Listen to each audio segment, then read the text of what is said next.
गंगापूर तालुक्यातील सिरसगाव फाटा येथील आयडियल इंग्रजी शाळेच्या 10वीच्या विद्यार्थ्यांनी घवघवीत यश संपादन केले। शाळेने यावर्षी देखील 100% निकालाची परंपरा कायम राखली आहे। उत्तीर्ण विद्यार्थ्यांचे सर्व स्तरातून अभिनंदन करण्यात येत आहे।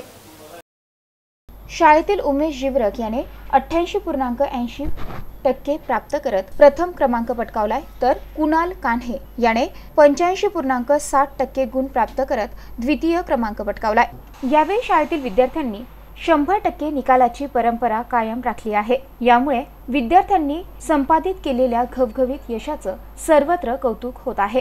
या प्रसंगी शाळेचे व्यवस्थापक अध्यक्ष डॉक्टर अशोक राठोड, सचिव सुनीता राठोड, शिक्षक किरण लांडे, सचिन शेगर, कालीचरण डोंगरजाळ, कविता काळे, तुषार वाघमारे, तेजस राठोड, देवचंद सोनवणे, भारती लांडे यांच्यासह शिक्षकांनी उत्तीर्ण झालेल्या विद्यार्थ्यांना पुढील वाटचालीसाठी शुभेच्छा दिल्या आणि त्यांचं अभिनंदन देखील केलं। Ibrahim Shaikh, MCN news, Gangapur.